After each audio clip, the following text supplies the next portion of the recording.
determines everything. Now, why would a lion become the king of the jungle when he has all of those limitations? He's not the tallest, not the strongest, not the smartest, not the heaviest, not the most intelligent, but yet he runs things. And that's because the lion has something that we need to capture. The lion is the king of the jungle because of one word: attitude. Everybody say attitude. Write it down. Attitude. The lion has a different attitude that makes every animal afraid of him. Now, we don't want to lead by fear, but it does take respect for you to become a leader. When I use the word fear in the jungle, we're talking about respect. The elephant respects the lion. The hyenas respect the lion. The giraffes, they respect the lion. What makes these massive animals respect such a small cat? The attitude is the difference. For example, a lion will see an elephant, and the thing that comes to his mind, one word: lunch. Now, the elephant is 10 times the size of the lion, probably 50 times heavier, and has more power. One stomp of his feet could destroy the lion. But when the lion sees the elephant, he doesn't look at size and weight and strength and power. He looks at lunch. I could eat this thing. And he acts the way he thinks. Say it. He acts the way. You see, the size is not the problem. The weight of the elephant is not his concern. What makes him act is the way he thinks. And because he thinks he can eat the elephant, he attacks him. Leadership attitude. Now, here's another amazing mystery. The elephant is larger, bigger, stronger, more powerful, heavier, and more intelligent. And yet, when the elephant sees the lion, one word comes to mind: eater. New word, write it down. Eater. In other words, the elephant is controlled by the way he thinks. He thinks that he is lunch. Therefore, his size, his weight, his power, his might, his authority is a victim of the way he thinks. It doesn't matter how big you are, how intelligent you are, how many degrees you get. It's your mind that keeps you small. And it doesn't matter how small you are, or how unintelligent you may seem to be, or how much you don't have. It's your mind that makes you the leader. Attitude. The attitude, therefore, is the difference. Write this down. The difference between a leader and a follower is attitude. Why? Because it is unique attitudes that distinguish leaders from followers. They think differently. And that's because attitudes produce certain behaviors. And those behaviors stretch the leader beyond the limitations of the norm. In other words, it is the thinking of the person that makes them see circumstances differently. People ask me, how am I doing? My answer is, I have no problems. I haven't had a problem for the last 35 years. Why? Because nothing in my life is a problem. The word problem is a human definition of an opportunity to grow.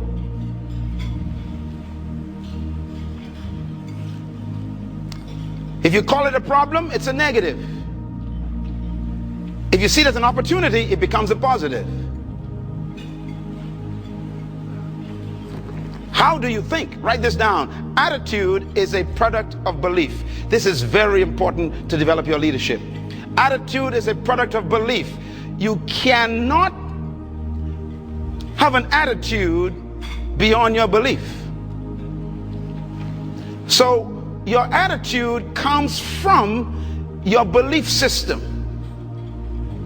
The lion is the king because of what he believes about himself and what he believes about the lion, the elephant and the giraffe. He believes that they are lunch and he believes he can eat them. His belief system controls the whole situation when they meet.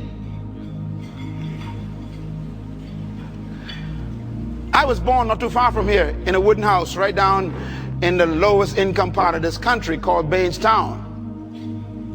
I was born in a house on 4 rocks, 2 bedrooms, 11 kids, 1 mother, 1 father. 1 bedroom for my mom and dad, the other for my 7 sisters. Some of them are here today. And of course the boys had to find somewhere to sleep. I remember sleeping on a mattress on the floor. I remember sleeping on one time on a mat. And that sheet never kept the mosquitoes out. All around me was poverty, but we didn't know that because everybody was poor. The only way you know you're poor is when you meet a rich person, okay? So, and there I was sleeping on the floor. Wonderful family, they loved me, we loved one another. My parents loved us, we loved them, we had a great family, but we didn't have much. And every opportunity was around me to think negative. There were bars on the other side with alcoholics all over the place. And I remember, you know, my mother and father would tell us things to fix our belief system. They would say, you can do anything you want to do, son. And they said that when I was sleeping on the floor. They were working on my belief system. And then they taught us the Bible. Now, I don't know about you and your belief about the Bible, but the Bible made me what I am today, so don't you talk bad about the Bible. And if you don't believe in the Bible, that's okay. I'm doing just fine, believe me. And the Bible helped me become what I am.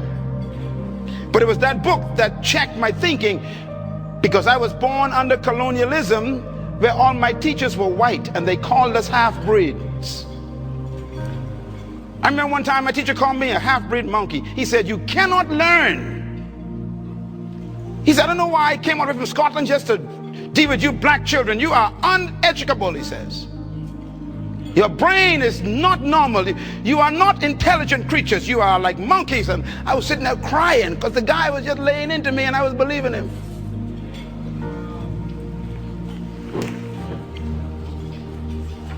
Working on my thinking. I almost believed him. And then I went home and told my mother with tears in my eyes. I had my book in a brown paper bag from the shopping market because we couldn't afford school bags.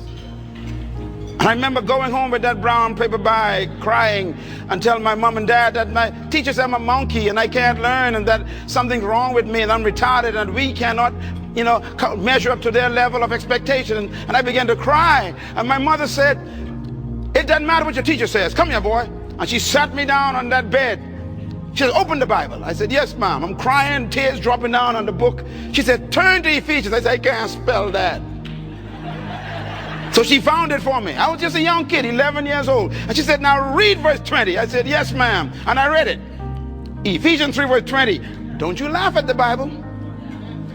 The verse said, now unto him who is able to do exceedingly abundantly above, far beyond all you can ever ask, think, or imagine, according to the power that worketh within you. To him be glory. Mom said, read it again. I read it. She said, read it again. I read it. I said, read it again. She said, read it until you don't have to look at it. And I sat there and I memorized that verse in one afternoon. She said, now that's what you believe. And I realized that the power of my future was not in the teacher. It was inside of me.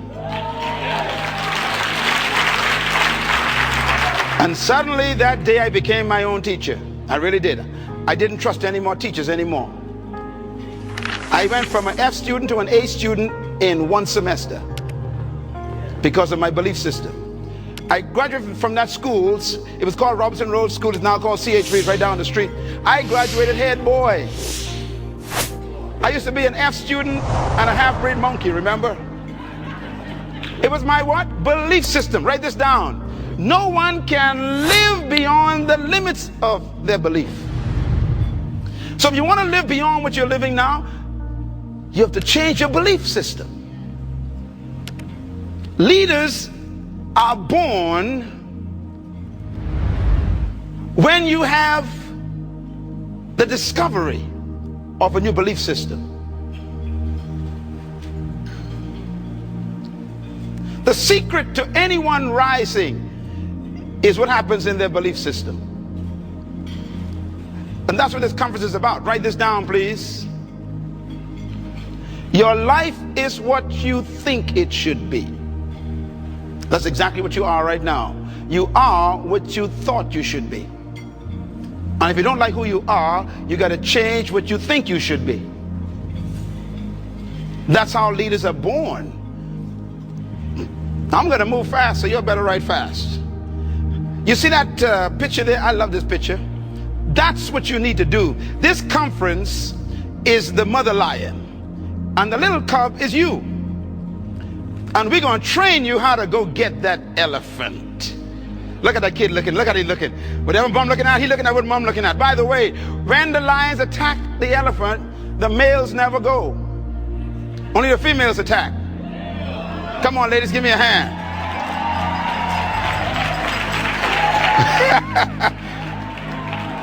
Only females attack. It's amazing. And once the prey is down, then the men come in and start eating stuff.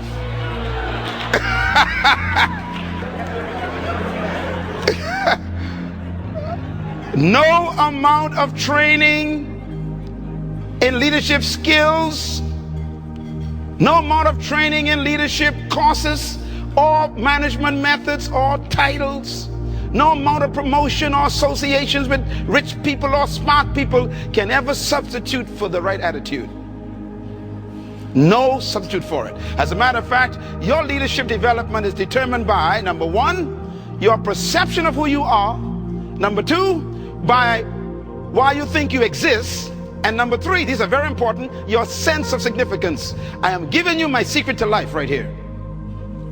What brought me from the floor to flying my own jet is these simple statements here. You got to first change your perception of who you are. And that starts with a belief system. Secondly, you must change your perception of why you think you exist. And number three, your sense of significance. Once you discover, no matter where you are right now, it doesn't matter. I don't care what situation you're in now, where you're working, or what situation you're in. Get these three things to come alive in this session.